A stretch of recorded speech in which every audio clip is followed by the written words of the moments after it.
नमस्कार साथियों, स्वागत है आप लोगों का आपके अपने यूट्यूब चैनल टीचिंग एग्जाम्स पे। आज इस वीडियो में हम लोग बीपीएससी टीआरई 4.0 के लिए प्रैक्टिस सेट लेकर आए हैं, जिसमें हम लोग जीएस के सारे मॉक जीएस के जितने भी बनते हैं, यानी कि 90 क्वेश्चंस जो बनते हैं जीएस के, उनको सॉल्व करने वाले हैं। तो जो साथी टीआरई 4.0 की तैयारी कर रहे हैं, उनके लिए ये क्लास बहुत ही इम्पोर्टेंट होने वाली है। आप इस वीडियो के माध्यम से आप अपनी तैयारी को जज कर सकते हैं और बाद में कमेंट करके ज़रूर बताएं कितने क्वेश्चन आपके सही हुए। तो साथियों, अगर आपने पिछली वीडियो नहीं देखी है मॉक टेस्ट की, तो प्लेलिस्ट बनी हुई है, आप उसको देख सकते हैं जाके। इस वीडियो का पीडीएफ अगर आप प्राप्त करना चाहते हैं तो कमेंट बॉक्स में बताइएगा, और टेलीग्राम का जो लिंक है कमेंट बॉक्स में डाल दिया जाएगा। आप टेलीग्राम से पीडीएफ को प्राप्त कर सकते हैं। तो साथियों, स्टार्ट करते हैं बिना किसी देरी के। साथियों, आप चैनल को सब्सक्राइब कर सकते हैं, और वीडियो पसंद आए तो वीडियो को लाइक और शेयर भी करें। तो चलिए स्टार्ट करते हैं बिना किसी देरी के। आज के 90 क्वेश्चंस जो हैं जीएस के, उनको देखते हैं।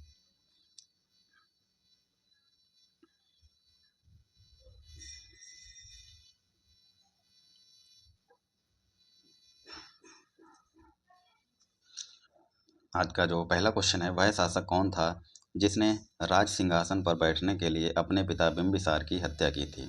तो ऑप्शन है अशोक, अजातशत्रु, कनिष्क, उपयुक्त में से एक से अधिक, या उपयुक्त में से कोई नहीं। तो ऑप्शन बी हमारा करेक्ट आंसर है, अजातशत्रु। ठीक है, अजातशत्रु का पिता था बिंबिसार। बिंबिसार की हत्या अजातशत्रु ने की थी। अगला क्वेश्चन है, सिकंदर और पोरस की सेनाओं ने किस नदी के आमने सामने वाले तटों पर पड़ाव डाला हुआ था? तो ऑप्शन है रावी के झेलम नदी के तट पे, सतलज नदी, उपयुक्त में से एक से अधिक, या उपयुक्त में से कोई नहीं। तो राइट आंसर जो है झेलम नदी। अगला क्वेश्चन है, पैन आयकर विभाग द्वारा जारी किया गया एक अंक की अद्वितीय अल्फा न्यूमेरिक संख्या है। तो पैन जो होता है, इसका फुल फॉर्म होता है परमानेंट अकाउंट नंबर। ठीक है, तो कितने अंक इसमें होते हैं? इसमें 10 अंक होते हैं। ठीक है, तो ऑप्शन में 8 है, 12 है, 11 है। तो आंसर हो जाएगा ऑप्शन ई, उपयुक्त में से कोई नहीं। और ये अल्फा न्यूमेरिक होते हैं। ठीक है साथियों, अगला क्वेश्चन देखते हैं।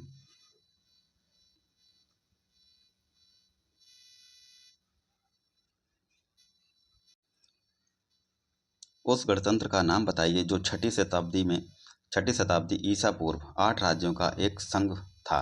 8 राज्यों का संघ जो था वो कौन था, ये क्वेश्चन पूछा गया है। ऑप्शन है गांधार, बज्जी, कौशल, एक से अधिक, या उपयुक्त में से कोई नहीं। तो बज्जी राज्य जो था 8 राज्यों का संघ हुआ करता था। तो राइट आंसर ऑप्शन बी हो जाएगा। अगला क्वेश्चन है, उस साम्राज्य का नाम जिसने पहली बार युद्ध में हाथी का इस्तेमाल किया था। तो ऑप्शन है कौशल, मगध, चेंदी वंश, उपयुक्त में से एक से अधिक, या उपयुक्त में से कोई नहीं। तो राइट आंसर साथियों क्या हो जाएगा? Option B, Magadh. मगध साम्राज्य जो है जिसने पहली बार युद्ध में हाथियों का इस्तेमाल किया था। चलते हैं अगले क्वेश्चन की तरफ। अगला जो क्वेश्चन है, अकबर के शासनकाल में भू राजस्व सुधारों के लिए कौन उत्तरदायी था? ऑप्शन है राजा मानसिंह, राजा भगवान दास, राजा टोडरमल, उपयुक्त में से एक से अधिक, या उपयुक्त में से कोई नहीं। तो इसका राइट आंसर हो जाएगा राजा टोडरमल। ठीक है, भू राजस्व यानी कि वित्त विभाग का मंत्री था टोडरमल। साथियों, ये कुछ क्वेश्चन जो हैं प्राचीन इतिहास से दे रखे हैं। एक दो क्वेश्चन कभी कभी पूछ लेता है, हालांकि ज़्यादा नहीं आते हैं टीआरई 4 में, पीआरटी में तो बिल्कुल ही नहीं आते हैं, लेकिन इस प्रैक्टिस सेट में 2-4 क्वेश्चन दे रखे हैं। अगला क्वेश्चन देखते हैं, अकबर के एकमात्र हिंदू दरबारी जिसने दीन इलाही को स्वीकार किया था, तो वो कौन था? ऑप्शन है टोडरमल, बीरबल, तानसेन, उपयुक्त में से एक से अधिक, उपयुक्त में से कोई नहीं। तो हिंदू दरबारी बीरबल ने जो दीन इलाही था इसको स्वीकार किया था। ठीक है, बीरबल का बचपन का नाम क्या था? महेश दास।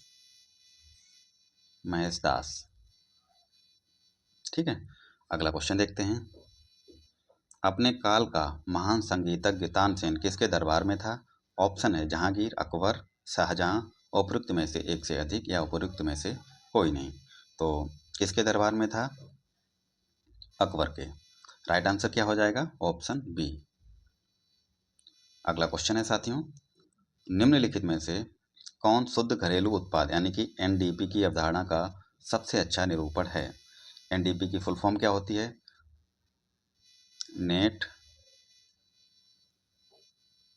Net demand product. ठीक है, नेट डिमांड प्रोडक्ट। तो सबसे अच्छा निरूपण है, ऑप्शन दे रखा है सकल घरेलू उत्पाद माइनस विदेश से प्राप्त आय, ये गलत हो जाएगा। दूसरा है सकल घरेलू उत्पाद प्लस विदेश से प्राप्त आय, ये भी नहीं होगा। ऑप्शन सी कहता है सकल राष्ट्रीय उत्पाद माइनस मूल्य ह्रास सकल, ये भी गलत हो जाएगा।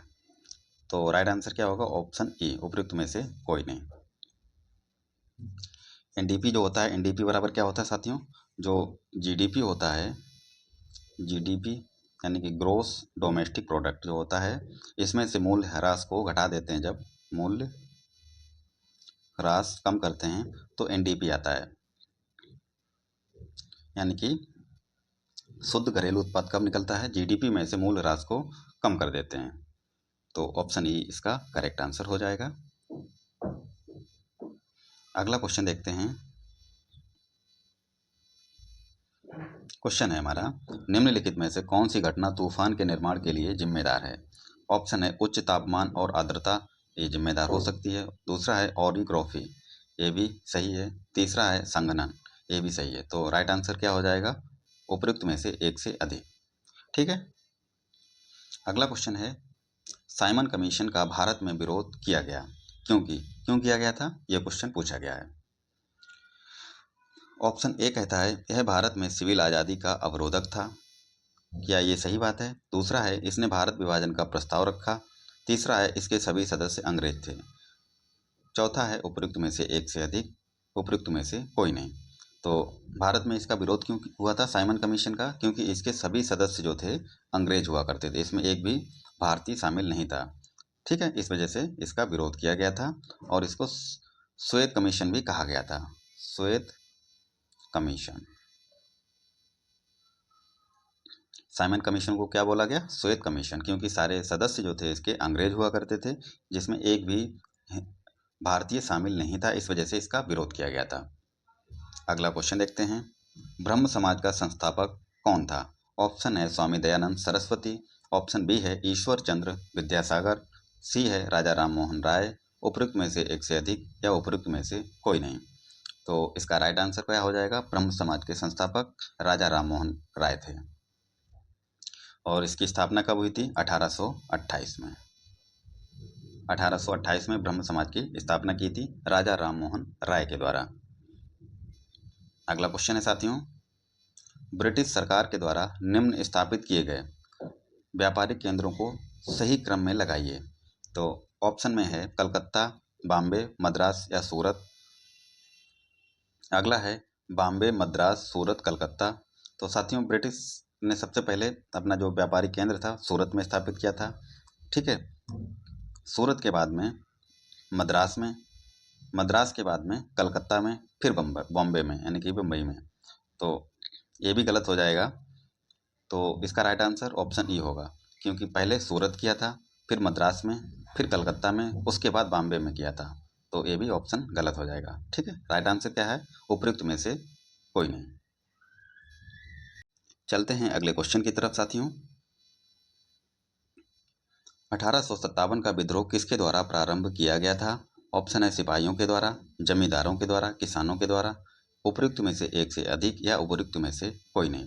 तो साथियों 1857 का जो विद्रोह था सिपाहियों के द्वारा शुरू किया गया था, क्योंकि इनके कारतूसों में सुअर और गाय की चर्बी का लेप हुआ करता था, जिस और उन कारतूसों को मुंह से खोलना पड़ता था। इस वजह से इसका विरोध किया गया था, वहीं से क्रांति का आरंभ भी हुआ था। तो राइट आंसर ऑप्शन ए हो जाएगा, सिपाहियों के द्वारा। चलते हैं अगले क्वेश्चन की तरफ।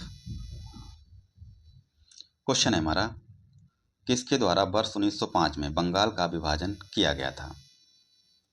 ऑप्शन है लॉर्ड लिट्टन के द्वारा, लॉर्ड रिपन के द्वारा, या ऑप्शन सी है लॉर्ड डफरिन के द्वारा, या उपयुक्त में से एक से अधिक, या उपयुक्त में से कोई नहीं।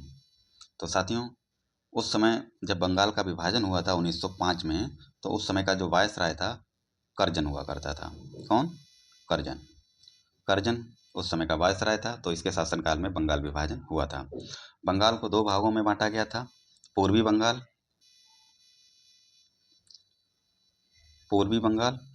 और पश्चिमी बंगाल। पूर्वी बंगाल में जो इलाका था, इसमें मुस्लिम बाहुल इलाका था, यानी कि मुस्लिम ज़्यादा थे। और पश्चिमी बंगाल में हिंदू हिंदू जनसंख्या ज़्यादा हुआ करती थी। ठीक है, हिंदू। तो दो भागों में बांटा गया था, पूर्वी बंगाल और पश्चिमी बंगाल। उस समय वायसराय था लॉर्ड कर्जन। तो इसका राइट आंसर ऑप्शन ई हो जाएगा। अगला क्वेश्चन देखते हैं।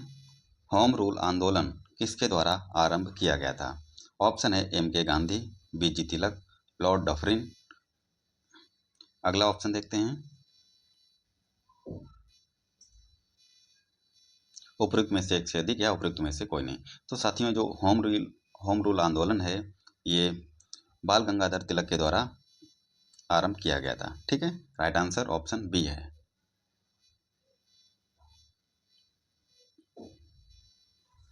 अगला क्वेश्चन है, मोतीलाल नेहरू व चितरंजन दास किसके संस्थापक सदस्य थे?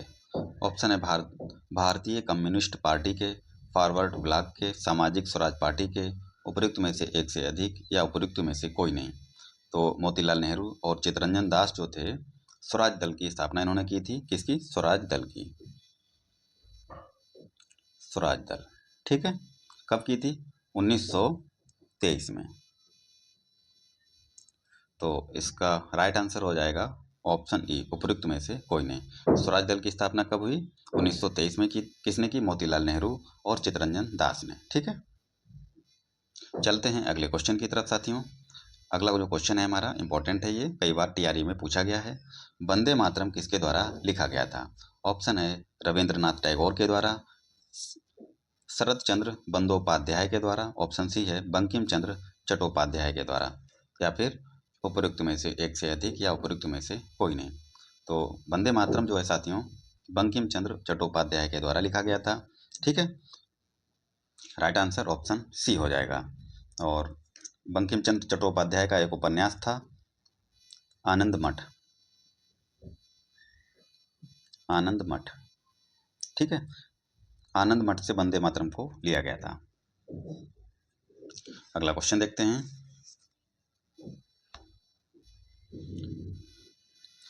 क्वेश्चन है, महात्मा गांधी ने 1930 में सविनय अवज्ञा आंदोलन की शुरुआत कहाँ से की थी?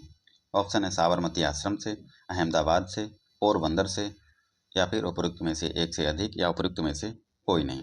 तो 1930 में सविनय अवज्ञा आंदोलन जो है दांडी से शुरू किया गया था। दांडी। नमक का कानून जो गांधी जी ने तोड़ा था, दांडी से तोड़ा था। यहीं से सविनय अवज्ञा आंदोलन की शुरुआत भी की थी। ठीक है, नमक कानून को तोड़ करके। तो राइट आंसर दांडी इसमें है नहीं, उपयुक्त में से कोई नहीं हो जाएगा। अगला जो क्वेश्चन है, राज्यसभा में निम्नलिखित को आगे बढ़ाने की कोई प्रक्रिया नहीं है। मतलब कौन सा जो प्रस्ताव है राज्यसभा में आगे नहीं बढ़ाया जा सकता है? ऑप्शन है निंदा प्रस्ताव, स्थगन प्रस्ताव, या अविस्ताव प्रस्ताव। तो इसका राइट आंसर हो जाएगा ऑप्शन डी, उपयुक्त में से एक से अधिक। मतलब कोई भी नहीं, राज्यसभा में कोई भी प्रस्ताव राज्यसभा में आगे नहीं बढ़ाया जा सकता है। ठीक है, इन दोनों की भी प्रक्रिया नहीं है। ठीक है, और अविस्ताव प्रस्ताव जो है संसद में मंत्रियों के खिलाफ पारित किया जाता है। अगला क्वेश्चन है, प्रशांत महासागर में अंध महासागर को जोड़ने वाली नहर कौन सी है? तो ऑप्शन है स्वेज नहर, मलक्का, पनामा, उपयुक्त में से एक से अधिक, या कोई नहीं। तो इसका राइट आंसर हो जाएगा ऑप्शन सी, पनामा। ठीक है, अगला क्वेश्चन देखते हैं। उत्तर अमेरिका के तट से गुजरने वाली ठंडी महासागरीय धारा का नाम है। ऑप्शन है क्यूरेशियो धारा, गल्फ स्ट्रीम, लेब्राडोर धारा, उपयुक्त में से एक से अधिक, या कोई नहीं। तो राइट आंसर क्या हो जाएगा? ऑप्शन सी, लेब्राडोर धारा। ठीक है, उत्तर अमेरिका के तट से गुजरने वाली ठंडी महासागरीय धारा है ये लेब्राडोर। अगला जो क्वेश्चन है, विश्व में सर्वाधिक व्यस्त समुद्री व्यापार मार्ग है, तो सबसे ज़्यादा व्यस्त कौन सा है? अटलांटिक महासागर, आर्कटिक महासागर, हिंद महासागर। तो इसका राइट आंसर जो हो जाएगा अटलांटिक महासागर। ठीक है, सबसे ज़्यादा व्यस्त रहता है ये। और इसको शिपिंग लेन भी कहा जाता है। क्या कहते हैं इसको? शिपिंग लेन। शिपिंग लेन किसको बोलते हैं? अटलांटिक महासागर को। अगला क्वेश्चन देखते हैं साथियों।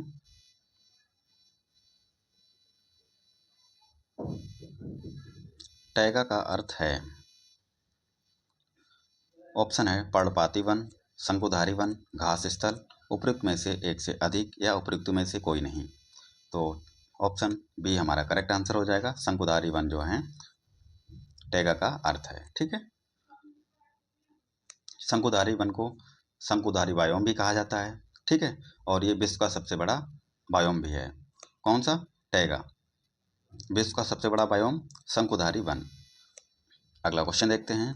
क्वेश्चन है हमारा, आवासीय वृक्ष रहित विरल वनस्पति कहाँ पाई जाती है? ऑप्शन है टैगा, अल्पाइन, टुड्रा, उपयुक्त में से एक से अधिक या उपयुक्त में से कोई नहीं। तो आवासीय वृक्ष रहित विरल वनस्पति, ऑप्शन हमारा राइट आंसर क्या हो जाएगा? टुड्रा प्रदेश में। ठीक है, अगला जो क्वेश्चन देखते हैं। क्वेश्चन है हमारा, चिल्का झील कहाँ स्थित है? ऑप्शन में है उड़ीसा, बिहार, राजस्थान, या उपयुक्त में से एक से अधिक या उपयुक्त में से कोई नहीं। तो साथियों चिल्का झील जो है उड़ीसा में स्थित है। ठीक है, राइट आंसर हमारा ऑप्शन ए हो जाएगा, उड़ीसा। अगला क्वेश्चन है, अंडमान निकोबार द्वीप में गद्दीदार चोटी, जिसको सैंडल पीक भी कहा जाता है, कहाँ स्थित है? तो ऑप्शन जो है ग्रेट निकोबार, मध्य अंडमान, लिटिल अंडमान, उपयुक्त में से एक से अधिक या उपयुक्त में से कोई नहीं। ठीक है, तो इसका राइट आंसर क्या हो जाएगा साथियों? अंडमान निकोबार द्वीप पर गद्दीदार चोटी यानी कि सैंडल पीक कहाँ पे स्थित है? तो गद्दीदार चोटी की अगर बात करें तो उत्तरी अंडमान में स्थित है। उत्तरी अंडमान पे, उत्तरी अंडमान पे। इसकी ऊंचाई कितनी है सैंडल पीक की? 732 मीटर। कितनी? 732 मीटर। तो इसका राइट आंसर क्या हो जाएगा? उत्तरी अंडमान तो है नहीं, तो ऑप्शन ई हमारा करेक्ट आंसर हो जाएगा, ऑप्शन ई। अगला क्वेश्चन है साथियों, और ये इंपॉर्टेंट क्वेश्चन भी है। क्वेश्चन है, जीएनपी का अर्थ क्या है? ऑप्शन है सकल राष्ट्रीय उत्पादन, राष्ट्रीय उत्पादन प्राप्त, वैश्विक राष्ट्रीय उत्पाद, उपयुक्त में से एक से अधिक या उपयुक्त में से कोई नहीं। तो जीएनपी की फुल फॉर्म क्या होती है ये भी पूछ लेता है। तो जीएनपी की जो फुल फॉर्म होती है gross national product. Gross national product. ठीक है, जीएनपी की फुल फॉर्म हो गई ग्रॉस नेशनल प्रोडक्ट। तो इसका राइट आंसर क्या हो जाएगा? सकल राष्ट्रीय उत्पाद होना चाहिए, उत्पादन ये गलत है, सकल राष्ट्रीय उत्पाद। तो राइट आंसर हो जाएगा ऑप्शन ई, उपयुक्त में से कोई नहीं। साथियों जीएनपी बराबर अगर बात करें जीएनपी कैसे प्राप्त होती है, जीएनपी की अगर बात करें तो GNP is equal to GDP plus विदेश से जो शुद्ध संपत्ति आती है, यानी कि शुद्ध संपत्ति आए विदेश से शुद्ध आए। तो जीडीपी हमारे देश की और विदेश से जो शुद्ध आय होती है, शुद्ध इनकम होती है, उसको जीएनपी बोलते हैं। ठीक है, तो इसका राइट आंसर क्या हो जाएगा? सकल राष्ट्रीय उत्पाद, जो कि ऑप्शन में नहीं है, इसलिए ऑप्शन ई हमारा करेक्ट आंसर हो जाएगा। चलते हैं अगले क्वेश्चन की तरफ साथियों। क्वेश्चन है, मिश्रित अर्थव्यवस्था से क्या तात्पर्य है? ऑप्शन है छोटे और बड़े उद्योगों का सह अस्तित्व, ऑप्शन बी है कृषि और उद्योग का सह अस्तित्व, ऑप्शन सी है सार्वजनिक और निजी क्षेत्र का सह अस्तित्व, उपयुक्त में से एक से अधिक या उपयुक्त में से कोई नहीं। तो इसका राइट आंसर साथियों क्या हो जाएगा? ऑप्शन सी, सार्वजनिक और निजी क्षेत्र का सह अस्तित्व जो है मिश्रित अर्थव्यवस्था को दर्शाती है। अगला क्वेश्चन देखते हैं। निम्नलिखित में से कौन सा कारक भारतीय अर्थव्यवस्था में चक्रीय मंदी का कारण बन सकता है? तो ऑप्शन पूंजीगत संपत्तियों और इन्वेंट्री में अत्यधिक निवेश। ऑप्शन बी है अंतिम वस्तुओं का उत्पादन अवशोषित नहीं होता, जिसमें कीमतें कम होती हैं और आर्थिक गतिविधि कम होती है। तो ऑप्शन ए भी करेक्ट है और ऑप्शन बी भी करेक्ट है। अगला ऑप्शन देखते हैं, बदलती जनसंख्या और उपभोक्ता व्यवहार में बदलाव।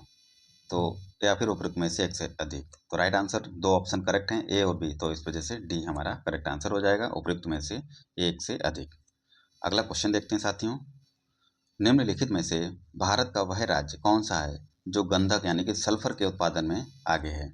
तो ऑप्शन है, निम्नलिखित में पूछा गया है, तो ऑप्शन है असम, महाराष्ट्र, पंजाब, उपयुक्त में से एक से अधिक या उपयुक्त में से कोई नहीं। तो साथियों अगर सल्फर की अगर बात करें तो मैक्सिमम सल्फर जो है विदेश से हमारा आता है, और वर्ल्ड वाइड की अगर बात करें तो चीन सबसे नंबर 1 अग्रणी देश है। अगर भारत की बात करें तो भारत में उत्तर प्रदेश जो है नंबर 1 है। उत्तर प्रदेश में सबसे ज़्यादा सल्फर 11%, 11%। और दूसरे नंबर की अगर बात करें तो वेस्ट बंगाल हो गया, फिर उसके बाद असम हो गया। तो यूपी तो ऑप्शन में नहीं है, ना ही वेस्ट बंगाल है। असम जो है राइट आंसर हो जाएगा। असम में 2% सल्फर जो है पाया जाता है, और वेस्ट बंगाल की अगर बात करें तो 10% पाया जाता है। सबसे ज़्यादा 11% जो है यूपी में है। ठीक है, तो राइट आंसर इसका असम हो जाएगा, ऑप्शन ए। अगला क्वेश्चन देखते हैं साथियों। क्वेश्चन है हमारा, हिमालय के स्थान पर कौन सा सागर विद्यमान है?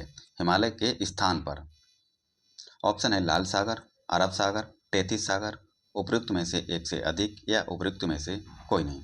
तो इसका राइट आंसर साथियों क्या हो जाएगा? ऑप्शन सी, यानी कि टेथिस सागर जो है हिमालय के स्थान पर विद्यमान है। अगला जो क्वेश्चन है साथियों, कौन सा राज्य बावड़ियों के लिए प्रसिद्ध है? ऑप्शन है महाराष्ट्र, गुजरात, उड़ीसा, उपयुक्त में से एक से अधिक या कोई नहीं। तो राइट आंसर क्या हो जाएगा? गुजरात। बावड़ियों के लिए प्रसिद्ध राज्य कौन सा है? गुजरात। ठीक है, चलते हैं अगले क्वेश्चन की तरफ। निम्नलिखित में से किसको सूर्य की ऊर्ध्वाधर किरणें नहीं मिलती हैं? ऑप्शन में है मुंबई, चेन्नई, तिरुवनंतपुरम, उपयुक्त में से एक से अधिक या उपयुक्त में से कोई नहीं।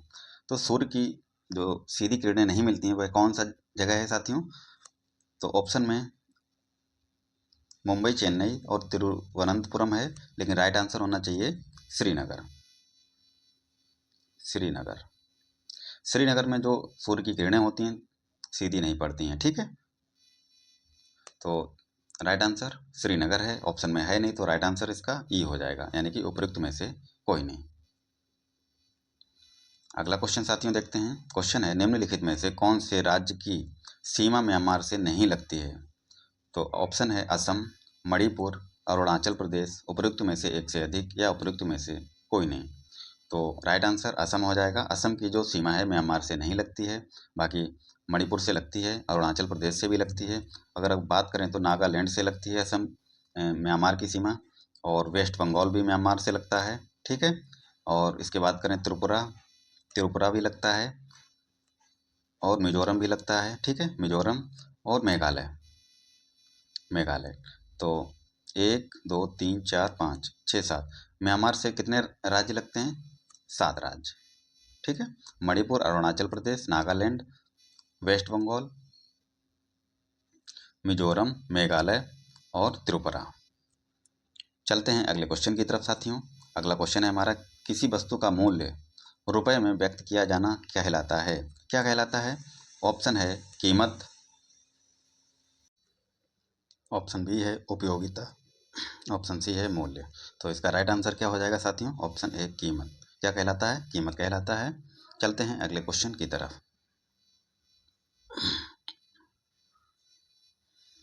सकल लाभ का अर्थ है? ऑप्शन है कुल बचत के ऊपर कुल निवेश, ऑप्शन बी उत्पादन की पद्धति में परिवर्तन, ऑप्शन सी है व्यापार संगठन के रूप में परिवर्तन, या उपयुक्त में से एक से अधिक या उपयुक्त में से कोई नहीं। तो साथियों सकल लाभ क्या होता है? देखो, कुल राजस्व जो होता है, कुल राजस्व, कुल राजस्व, कुल राजस्व में से जब कुल व्यय जो होता है वो घटा देते हैं, कुल व्यय तो क्या मिलता है हमें? सकल लाभ मिलता है।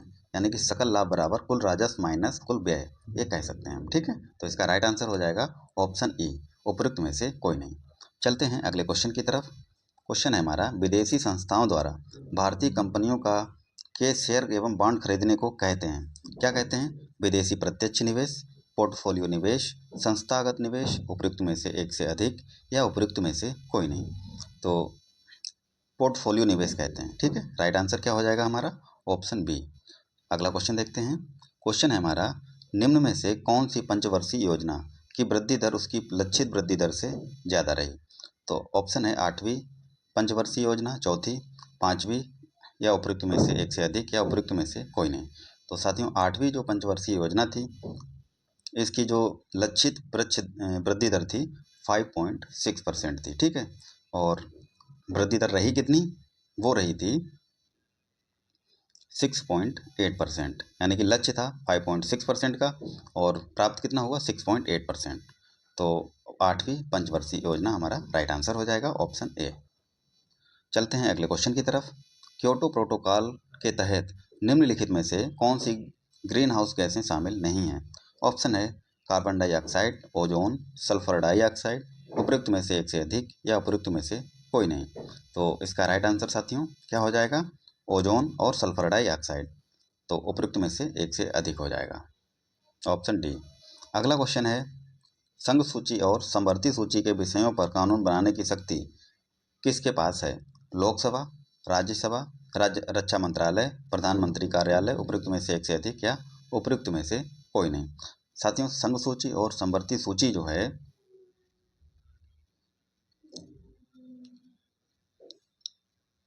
इसका कानून बनाने की शक्ति जो होती है लोकसभा के पास होती है। ठीक है, संघ सूची और समवर्ती सूची के विषय पे कानून बनाने की शक्ति किसके पास होती है? लोकसभा के पास होती है। तो राइट आंसर हमारा ऑप्शन ए हो जाएगा। अगला क्वेश्चन है, भारतीय संविधान की 7वीं अनुसूची में वर्णित जनसंख्या नियंत्रण और परिवार नियोजन सूची का विषय किस सूची का विषय है? तो ऑप्शन है संघ, राज्य, वैश्विक। तो जनसंख्या नियंत्रण और परिवार नियोजन ये समवर्ती सूची का विषय है, समवर्ती सूची का। तो राइट आंसर हमारा क्या हो जाएगा?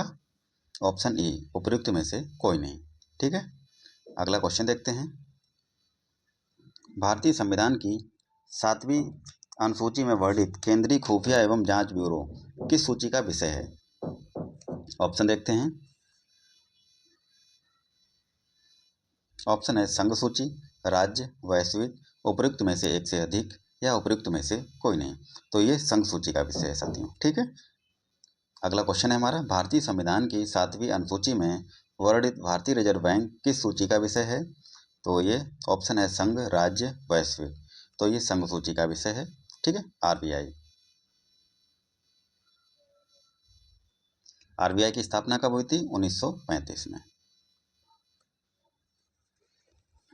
अगला क्वेश्चन है, सिक्किम को राज्य का दर्जा किस वर्ष दिया गया? सिक्किम को राज्य का दर्जा जो है किस वर्ष दिया गया था? ऑप्शन है 1973, 1974, 1975। तो ऑप्शन सी करेक्ट आंसर हो जाएगा। 1975 में सिक्किम को 22वें राज्य के रूप में दर्जा दिया गया था, 22वें राज्य। ठीक है, अगला है, निम्न में से किस वर्ष संसदीय अधिनियम द्वारा लंकादीप, मिनिकॉय और अमीन द्वीप का नाम बदलकर लक्षद्वीप किया गया था? किसका नाम? लंकादीप, मिनिकॉय और अमीन द्वीप, इनका नाम बदलकर लक्षद्वीप किया गया था। कब किया गया था? ये ऑप्शन है 1973, 1971, 1970 या एक से अधिक या कोई नहीं। तो 1973 हमारा राइट आंसर हो जाएगा। अगला जो क्वेश्चन है साथियों, निम्नलिखित में से किस राज्य को अनुच्छेद 239 का और 240 में संशोधन के बाद बनाया गया था? तो राइट आंसर है ऑप्शन ए, अरुणाचल प्रदेश, उत्तराखंड, सिक्किम, एक से अधिक या कोई नहीं। तो इसका राइट आंसर क्या हो जाएगा साथियों? अरुणाचल प्रदेश। अरुणाचल प्रदेश को अनुच्छेद 239 का और 240 में संशोधन के बाद में बनाया गया था। ठीक है, अगला क्वेश्चन देखते हैं। क्वेश्चन है हमारा, भारतीय संविधान में नागरिकता का प्रावधान कब लागू हुआ था? ऑप्शन है 1950 को, 1949 को, 1951। तो राइट आंसर क्या हो जाएगा? 1949। ठीक है, चलते हैं अगले क्वेश्चन की तरफ। मनुष्य एक सामाजिक प्राणी है, यह कथन किसका है? ऑप्शन है प्लेटो का, अरस्तू का। तो राइट आंसर साथियों इसका ऑप्शन बी हो जाएगा, अरस्तू। मनुष्य एक सामाजिक प्राणी है, इसका राइट आंसर ऑप्शन बी अरस्तू है। ठीक है, अगला क्वेश्चन है, राजनीति शास्त्र को माप विद्या किसने कहा था? ऑप्शन है ब्लूनशी, वराइस, बोर्डिन। एक से अधिक या उपयुक्त में से कोई नहीं। तो माप विद्या जो है वराइस ने कहा था। किसने कहा था? ब्राइस ने। अगला क्वेश्चन देखते हैं साथियों, डायग्नोस्टिक अल्ट्रासाउंड का आविष्कार किसने किया था? ऑप्शन है अलेक्जेंडर फ्लेमिंग, इयान डोनाल्ड, ए लेवरेन। उपयुक्त में से एक से अधिक या उपयुक्त में से कोई नहीं। तो इसका आविष्कार जो है इयान डोनाल्ड ने किया था। ऑप्शन बी हमारा करेक्ट आंसर हो जाएगा। अगला क्वेश्चन देखते हैं, तारों का रंग किस पर निर्भर करता है? तापमान पर, दूरी पे, त्रिज्या पे। एक से अधिक या कोई नहीं। तो तारों का रंग जो है तापमान पर निर्भर करता है। ऑप्शन बी ए हमारा करेक्ट आंसर हो जाएगा। चलते हैं अगले क्वेश्चन की तरफ। क्वेश्चन है हमारा, किस तरंग की तीव्रता निम्नलिखित में से किसके अनुक्रमानुपाती होती है? किसी तरंग की तीव्रता जो है किसके अनुक्रमानुपाती होती है, ये पूछा गया है। तो ऑप्शन है साथियों, आयाम के अनुक्रमानुपाती होती है, आयाम के वर्ग के, आयाम के वर्गमूल के। तो राइट आंसर हो जाएगा आयाम के वर्ग के अनुक्रमानुपाती होती है। ठीक है, अगला जो क्वेश्चन है, मधुमक्खी का डंक किससे युक्त होता है? ऑप्शन है एक अम्लीय तरल पदार्थ से, एक लवण विलयन से, एक क्षारकीय तरल से। तो ऑप्शन हमारा ए करेक्ट हो जाएगा। मधुमक्खी का जो डंक होता है एक अम्लीय तरल पदार्थ से युक्त होता है।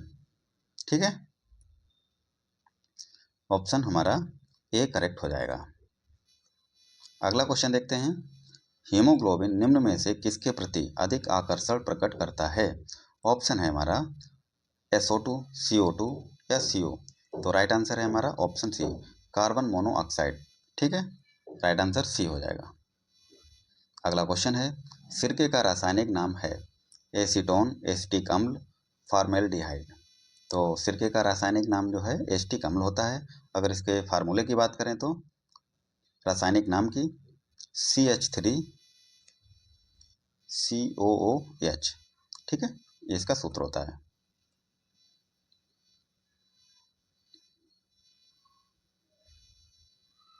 अगला क्वेश्चन है साथियों, अनिद्रा के लिए किस चिकित्सीय शब्दावली का प्रयोग किया जाता है? नींद में चलना। ऑप्शन है बी अनिद्रा यानी कि इंसोम्निया। ऑप्शन सी मतिभ्रम। ऑप्शन एक से अधिक या कोई नहीं। तो अनिद्रा के लिए इंसोम्निया शब्द का यूज किया जाता है यानी कि अनिद्रा। अगला क्वेश्चन है, एक आलू कंद को दो भागों में काटा गया, इनमें से एक भाग के कटे हुए पृष्ठ पर आयोडीन विलयन की कुछ बूंदें गिराई गईं। इसमें किस रंग का परिवर्तन देखा जा सकता है? तो भूरे से नीला काला हो जाएगा, भूरे से नारंगी, या फिर नीले से गुलाबी हो जाएगा, या एक से अधिक या कोई नहीं। तो आलू जो है भूरे से नीला और काला हो जाएगा। ठीक है, ऑप्शन ए करेक्ट आंसर हो जाएगा साथियों। चलते हैं अगले क्वेश्चन की तरफ। क्वेश्चन है, होम्योपैथी के जनक कौन थे? ऑप्शन है सैमुअल हैनीमैन, चरक, हिप्पोक्रेट्स। उपयुक्त में से एक से अधिक या उपयुक्त में से कोई नहीं। तो होम्योपैथी के जनक की अगर बात करें तो ऑप्शन ए करेक्ट हो जाएगा, सैमुअल हैनीमैन। ठीक है, होम्योपैथी के जनक सैमुअल हैनीमैन। खोज कब की थी? 1996 में। अगला क्वेश्चन है, पित्त का संचयन कहाँ होता है? पित्ताशय में, ग्रहणी में, यकृत में, एक से अधिक या कोई नहीं। तो पित्त का संचयन जो होता है पित्ताशय में होता है। ठीक है, राइट आंसर ऑप्शन ए हो जाएगा।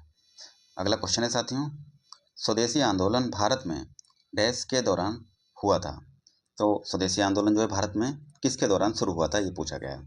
गांधी का चंपारण सत्याग्रह के दौरान, बंगाल विभाजन विरोधी आंदोलन के दौरान, रॉलेट एक्ट के विरोध में, या एक से अधिक या उपयुक्त में से कोई नहीं।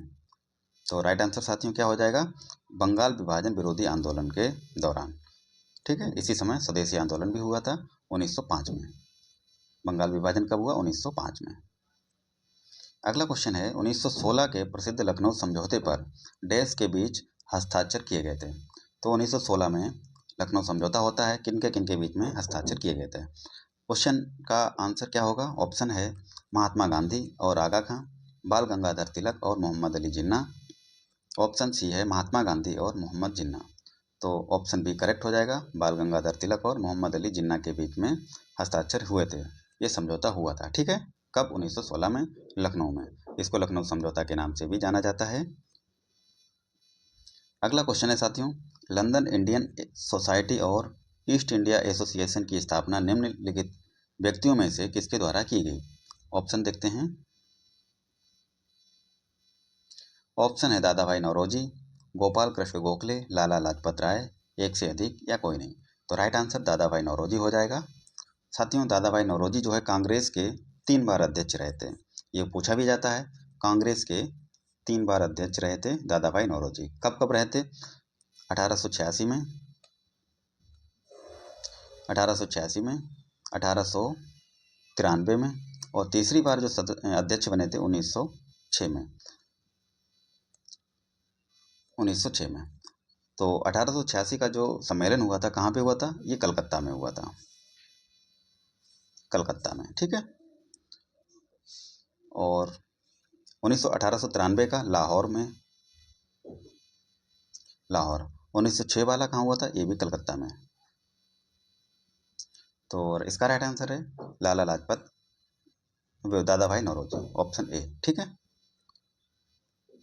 अगला क्वेश्चन देखते हैं, निम्नलिखित में से कौन सा समाचार पत्र भारतीय राष्ट्रीय आंदोलन के दौरान लोकमान्य तिलक द्वारा लिखा गया था? ऑप्शन है युगांतर, बंगाली, केसरी। राइट आंसर हो जाएगा केसरी। ठीक है, केसरी जो है मराठी भाषा में लिखा गया था, मराठी भाषा में। और इसके अलावा भी इन्होंने एक लिखा था मराठा। मराठा जो था ये इंग्लिश में था, अंग्रेजी में। तो केसरी मराठी भाषा में था और मराठा जो पत्र था ये अंग्रेजी में था। तो इसका राइट आंसर हो जाएगा केसरी, ऑप्शन सी। अगला क्वेश्चन है साथियों, किसी देश का सकल घरेलू उत्पाद यानी कि जीडीपी ऑप्शन है एक वर्ष में उत्पादित होने वाले व्यापार योग्य सामानों का कुल मूल्य। ठीक है, अगला है एक वर्ष के भीतर मौद्रिक और गैर मौद्रिक वस्तुओं और सेवाओं का कुल मूल्य। ये भी गलत हो जाएगा, ये भी गलत हो जाएगा। एक वर्ष के भीतर देश में किए गए आर्थिक लेन देन का कुल व्यय, ये भी सही नहीं है। तो इसका राइट आंसर क्या हो जाएगा? उपयुक्त में से कोई नहीं। ठीक है, अगला क्वेश्चन देखते हैं। क्वेश्चन है साथियों, भारतीय राष्ट्रीय आंदोलन की अवधि 1885 से 1905 को कहा जाता है? गांधी युग कहते हैं, मध्यम चरण, अतिवादी चरण। तो इसका राइट आंसर हो जाएगा ऑप्शन बी, मध्यम चरण। 1885 से 1905 के बीच के युग को कहा जाता है मध्यम चरण। ठीक है, अगला क्वेश्चन देखते हैं, किसने चंपारण सत्याग्रह के दौरान बिहार में गांधी जी की जान बचाई थी? बहुत ही अच्छा क्वेश्चन है और कई बार पूछा भी गया है। ऑप्शन है रविंद्र पाठक, बत्तक मियाँ, हामिद। तो राइट आंसर हो जाएगा बत्तक मियाँ ने। ठीक है, अगला क्वेश्चन है, निम्नलिखित में से कौन सा 2023 में जाति आधारित जनगणना शुरू करने वाला भारत का पहला राज्य बन गया? ऑप्शन है उड़ीसा, बिहार, छत्तीसगढ़। तो राइट आंसर बिहार हो जाएगा, ऑप्शन बी। अगला क्वेश्चन देखते हैं साथियों, जब 1942 में भारतीय राष्ट्रीय कांग्रेस ने भारत छोड़ो आंदोलन शुरू किया तब भारत का वायसराय कौन था? ऑप्शन है लिन लिथगो, लिट्टन, कर्जन। तो ऑप्शन ए हमारा करेक्ट आंसर हो जाएगा। लिन लिथगो का कार्यकाल की अगर बात करें तो ये 1936 से 1944 तक वायसराय रहा था, 8 वर्षों तक। ठीक है, सबसे लंबा कार्यकाल इसी का है। तो ऑप्शन ए हमारा करेक्ट आंसर हो जाएगा, लिन लिथगो। अगला क्वेश्चन है साथियों, भारत के संविधान में पंचवर्षीय योजना की अवधारणा डैश ली गई? कहाँ से ली गई? रूस से, इंग्लैंड से, संयुक्त राज्य अमेरिका से। तो रूस से पंचवर्षीय योजना की अवधारणा को लिया गया था। ठीक है, और रूस में इसके अलावा मौलिक कर्तव्य भी लिए गए थे, मौलिक कर्तव्य, मौलिक कर्तव्य, मौलिक कर्तव्य और पंचवर्षीय योजना कहाँ से ली गई? रूस से। अगला क्वेश्चन है साथियों, लंबी जड़ों और नुकीले कांटों अथवा शूल युक्त झाड़ियों और लघु वृक्षों वाले संरक्षित अवरुद्ध वन सामान्य रूप से पाए जाते हैं। कहाँ पाए जाते हैं? पूर्वी उड़ीसा में, पूर्वोत्तर तमिलनाडु में, शिवालिक और तराई क्षेत्र में, एक से अधिक या उपयुक्त में से कोई नहीं। तो इसका राइट आंसर साथियों क्या होने वाला है? ऑप्शन ए, उपयुक्त में से कोई नहीं। कहाँ पाए जाते हैं? पश्चिमी भारत में। पश्चिमी भारत में कहाँ कहाँ पे ये पाए जाते हैं? पंजाब, राजस्थान, पंजाब, राजस्थान और पश्चिमी उत्तर प्रदेश में। ठीक है, तो राइट आंसर हो जाएगा पश्चिम भारत, यानी कि उपयुक्त में से कोई नहीं। अगला क्वेश्चन देखते हैं साथियों। क्वेश्चन है, निम्नलिखित में से कौन सी एक हिमालयी वनस्पति की जाति नहीं है? नहीं पूछा गया है, ध्यान रखना है। जूनिपर, महोगनी, सिल्वर फर, एक से अधिक या उपयुक्त में से कोई नहीं। तो इसका हिमालयी वनस्पति की जाति महोगनी नहीं है। राइट आंसर ऑप्शन बी हो जाएगा। जूनिफर भी है और सिल्वर फर भी है। अगला क्वेश्चन देखते हैं साथियों। क्वेश्चन है हमारा, भारत के निम्नलिखित क्षेत्रों में किस एक में मैंग्रोव वन, सदापर्णी वन और पर्णपाती वनों का संयोजन है? ऑप्शन है उत्तर तटीय आंध्र प्रदेश, दक्षिण पश्चिम बंगाल, दक्षिणी सौराष्ट्र, उपयुक्त में से एक से अधिक या उपयुक्त में से कोई नहीं। तो इसका राइट आंसर साथियों ऑप्शन ई हो जाएगा, उपयुक्त में से कोई नहीं। तो कहाँ पे है ये? अंडमान निकोबार द्वीप समूह में। ठीक है, आंसर अंडमान निकोबार द्वीप समूह होगा। अगला क्वेश्चन है, भारत में निम्नलिखित में से किस एक वन प्रारूप में सागौन एक प्रभावी वृक्ष स्पीसीज है? राइट आंसर है उष्णकटिबंधीय आर्द्र पर्णपाती वन, ऑप्शन बी उष्णकटिबंधीय वर्षा वन, ऑप्शन सी उष्णकटिबंधीय कटीली झाड़ी वन, या एक से अधिक या कोई नहीं। ऑप्शन ए इसका करेक्ट आंसर हो जाएगा, उष्णकटिबंधीय आर्द्र पर्णपाती वन। ठीक है, चलते हैं अगले क्वेश्चन की तरफ साथियों। सुमेलित करने के लिए बोला गया है। महत्वपूर्ण दिवस और दिनांक।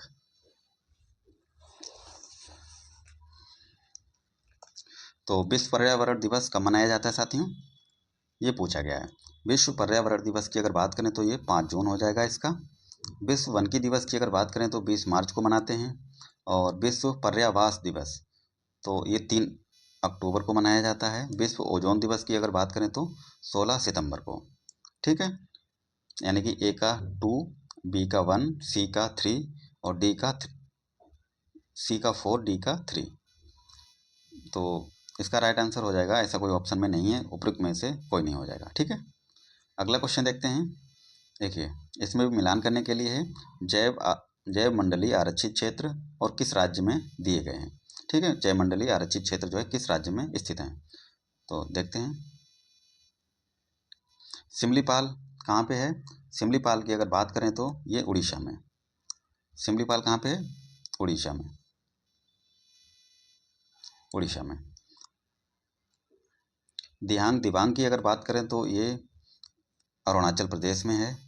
और नौकरेक की अगर बात करें तो नौकरेक जो है मेघालय में पड़ता है। कंचनजंगा जो है ये सिक्किम में हो। तो ए का 4 हो जाएगा, बी का 3 हो जाएगा और सी का 5 हो जाएगा और डी का 1 हो जाएगा। देखते हैं ऐसा कोई ऑप्शन है। ए का 4 था और बी का 5 था, बी का 3 था, ऐसा कोई नहीं, यानी कि उपयुक्त में से कोई नहीं। ठीक है, अगला ऑप्शन देखते हैं। राष्ट्रीय वन अभ्यारण्य और किस राज्य में स्थित है?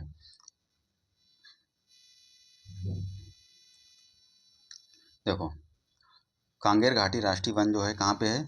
ये छत्तीसगढ़ में है, ये तो सही है। नागर हेल राष्ट्रीय वन जो है ये कहाँ पे है? हरियाणा, ये गलत हो जाएगा। ये कहाँ पे है? कर्नाटक में। कर्नाटक में। तो कांगेर घाटी राष्ट्रीय वन छत्तीसगढ़ हो जाएगा। नागेर होल राष्ट्रीय वन जो है कर्नाटक में है। अगला ऑप्शन देखते हैं।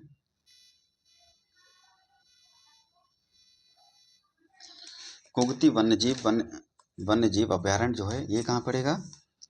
कुगती जो है हिमाचल प्रदेश में है। ठीक है, सुल्तानपुर पक्षी अभ्यारण्य ये हरियाणा हो जाएगा। हरियाणा के गुरुग्राम में। ठीक है साथियों, तो इसका राइट आंसर क्या हो जाएगा? ए का 3, बी का 4, सी का 3 और डी का 2, यानी कि ऑप्शन बी करेक्ट हो जाएगा।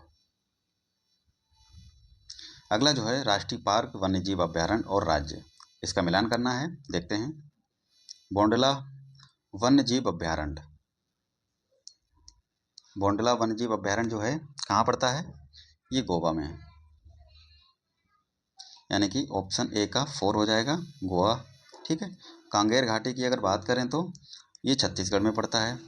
और औरंग अभ्यारण्य जो है साथियों, ये असम में पड़ेगा, औरंग। ऊषा कोठी वन्यजीव अभ्यारण्य जो है ये कहाँ पड़ेगा? ये पड़ेगा उड़ीसा में। तो ए का 4, बी का 3 और सी का 2, डी का 1। तो इसका राइट आंसर हो जाएगा ऑप्शन बी। अगला क्वेश्चन देखते हैं। निम्नलिखित में से कौन सा एक जैव मंडलीय आरक्षित क्षेत्र यानी कि बायोस्फीयर रिजर्व नहीं है? अगस्त्यमलाई, नल्ला मल्ला, नीलगिरी, उपयुक्त में से एक से अधिक या उपयुक्त में से कोई नहीं। तो ऑप्शन बी इसका करेक्ट आंसर हो जाएगा। जैव मंडलीय आरक्षित क्षेत्र जो है नल्ला मल्ला नहीं, अगस्त्यमलाई भी है, नीलगिरी भी है। ठीक है।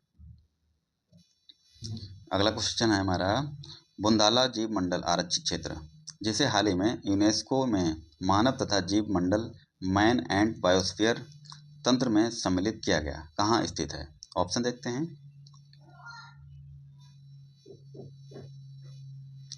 ऑप्शन है रूस, Bharat, Sri Lanka. Right answer option C, Sri Lanka हो जाएगा। अगला क्वेश्चन है साथियों, निम्नलिखित में से कौन सा एक टॉप स्लिप के नाम से जाना जाता है? टॉप स्लिप के नाम से कौन जाना जाता है? सिमलीपाल राष्ट्रीय उद्यान, पेरियार वन्यजीव अभ्यारण्य, मंजीरा वन्यजीव अभ्यारण्य, उपयुक्त में से एक से अधिक या कोई नहीं। तो इसका राइट आंसर साथियों ऑप्शन ई हो जाएगा, उपयुक्त में से कोई नहीं। ठीक है। अगला क्वेश्चन है, अच्छा किसको जाना जाता है ये भी पता होना चाहिए। तो इंदिरा गांधी वन्यजीव अभ्यारण्य जो है, इंदिरा गांधी वन्यजीव अभ्यारण्य। ठीक है। टॉप स्लिप के नाम से किसको जानते हैं? इंदिरा गांधी वन्यजीव अभ्यारण्य को। ठीक है। अगला क्वेश्चन साथियों देखते हैं, निम्नलिखित में से कौन सा एक बस्तर क्षेत्र में अवस्थित है? तो ऑप्शन है बांधवगढ़ राष्ट्रीय उद्यान, डांडेली अभ्यारण्य, राजाजी राष्ट्रीय उद्यान, उपयुक्त में से एक से अधिक या उपयुक्त में से कोई नहीं। तो इसका राइट आंसर ऑप्शन ई हो जाएगा, उपयुक्त में से कोई नहीं। बस्तर जो है साथियों ये छत्तीसगढ़ में पड़ता है, छत्तीसगढ़ में। ठीक है। और यहाँ पे इंद्रावती राष्ट्रीय उद्यान जो है, इंद्रावती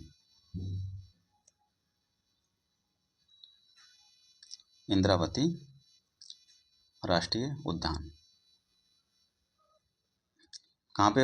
इंद्रावती राष्ट्रीय उद्यान कहाँ पे है? बस्तर में, यानी कि छत्तीसगढ़ में। तो इसका राइट आंसर उपयुक्त में से कोई नहीं हो जाएगा। चलते हैं अगले क्वेश्चन की तरफ। क्वेश्चन है हमारा, परितंत्रों की घटती उत्पादकता के क्रम में उनका निम्नलिखित में से कौन सा अनुक्रम सही है? ऑप्शन है घटती हुई उत्पादकता के क्रम में, ये याद रखना है।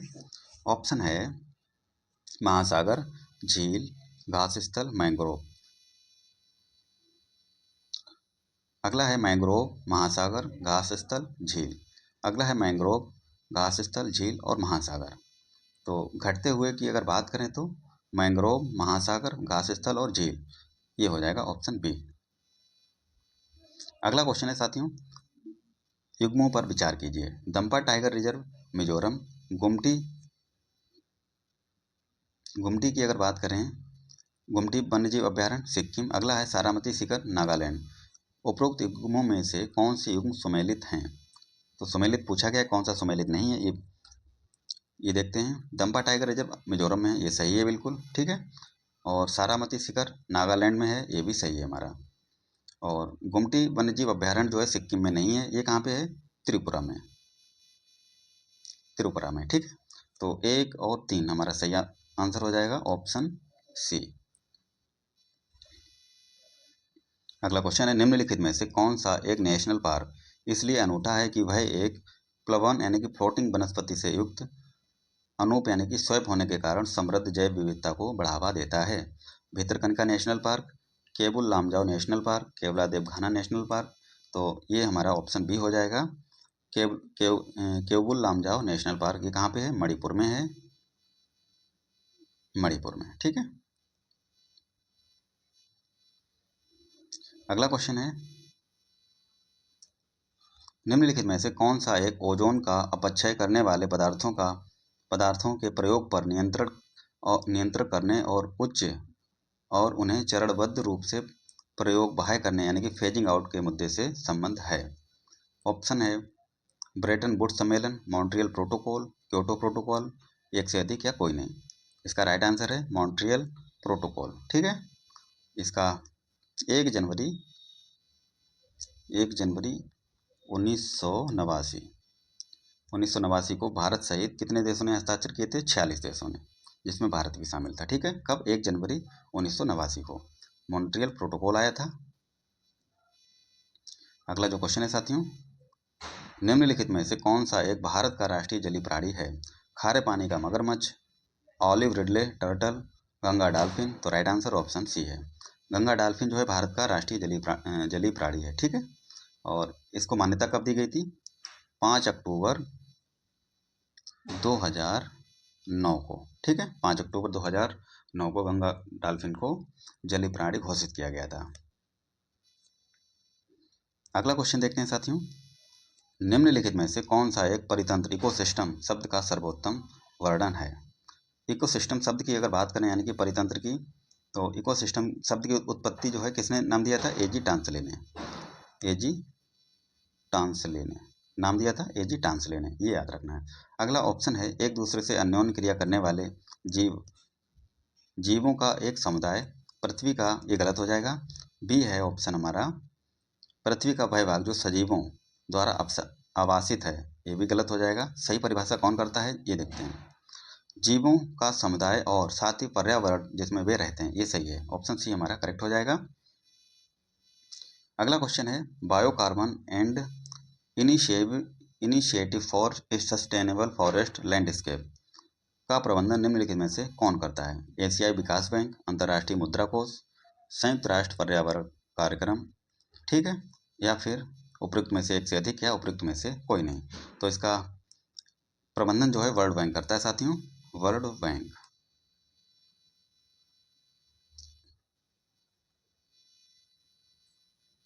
ठीक है, तो राइट आंसर ऑप्शन ई हो जाएगा, उपयुक्त में से कोई नहीं।